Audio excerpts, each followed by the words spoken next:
We have breaking news tonight on our southern border, where the Biden administration now has reportedly approved a plan to complete a section of border wall near Yuma, Arizona. Now, this comes as Biden's border disaster is getting worse by the day. But Joey himself, remember, he said during the campaign he'd never build another foot of Trump's wall. Take a look. Trump campaigned on build that wall. Are you willing to tear that wall down? No, there will not be another foot of wall constructed on my administration. And it was failing press secretary Karine Jean-Pierre who tweeted to President Trump in 2019, quote, "Where are the pesos for your bigoted wall?" She shouldn't say that about Joe. Now, of course, border walls are effective. It's a deterrent to stop illegal immigrants who are now even overwhelming Democratic-run areas like New York and Washington, D.C. But, of course, Muriel Bowser, D.C. mayor, the new mayor of New York, Eric Adams, they're just getting a small glimpse of what border towns are suffering day in and day out under the Biden administration. Their open borders, united sanctuary states of American policies. Is it possible that Governor Abbott's policies of sending illegals to D.C. has actually worked? Here with reaction, American First founder Steve Miller, along with Arizona Congressman Andy Biggs. Steve Miller, I'll tell you right now, when Muriel Bowser, she finally, decided, she found an instance to call up the National Guard. It's because that Greg Abbott has been sending all the illegal immigrants to Washington, D.C., which, by the way, every Republican governor needs to follow suit. Every illegal immigrant should be put in a bus, send them to Joe Biden's home at 1600 Pennsylvania Avenue. He's aiding and abetting the law breaking. He's not enforcing our laws. He's not respecting our sovereignty. So if he wants to, if this is his policy, let him deal with the problems he's causing all these states. I think that's fair, Stephen Miller. Amen. Every Republican governor who can should get those illegal immigrants onto buses and ship them up to Washington, D.C. Here's a stunning fact. Muriel Bowser says it's a crisis, which it is, to have 4,000 illegal immigrants bused to Washington, D.C. We have had 4 million recorded encounters, 4 million recorded encounters under Biden, and that's not even counting the record number of gotaways, both known and unknown, who are streaming across into Arizona, into Texas, and then filtering into every city all across this country.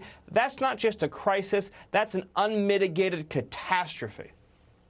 It is a catastrophe. Andy Biggs, you've been down there. I would like to think that actually the light went on and they're beginning to see that their policies are a disaster, but I don't think that's the case. This is a particularly rough section in Yuma where they've had a lot of problems.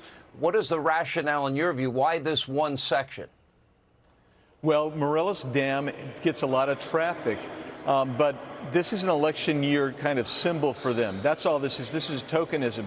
Because if you move 2 to 3 miles south of the Morelos Dam area that they're going to fill in just several hundred feet of fencing in, you come to the Cocopah Reservation, and Sean and Stephen knows this, you guys, that is where most of the 1,000 people that are coming across in Yuma every day are coming, right there at the Cocopah Reservation. So you close off the Morelos Dam, you might inhibit maybe 100 or so a day, and then people are going to come down at the Cocopah Reservation.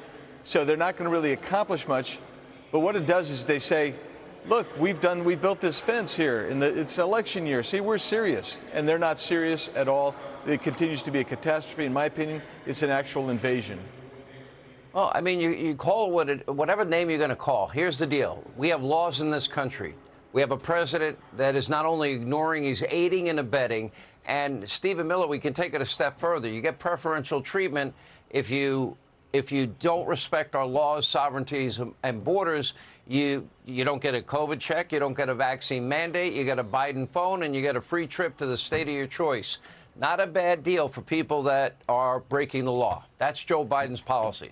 No, in Joe Biden's America, illegal immigrants are first-class citizens and everyone else is a second-class citizen. They get to the front of the line on immigration. They get free health care, free shelter, free food, free transportation, free education, discount tuition, and immunity from federal laws that every single one of us would be punished for. We've talked about this before, Sean. If you or I engage in smuggling or trafficking or illegal cross-border transportation of human beings, we would be charged with felonies. And yet illegal immigrants who are complicit in those crimes aren't charged, nor, of course, are the members of the Biden administration who are also complicit in those crimes. It's a state of total lawlessness, directed, orchestrated, and organized by 1600 Pennsylvania Avenue with the full support of Nancy Pelosi, Chuck Schumer, and their Democrat majorities in Congress. Hey, Sean Hannity here. Hey, click here to subscribe to Fox News YouTube page and catch our hottest interviews and most compelling analysis. You will not get it anywhere else.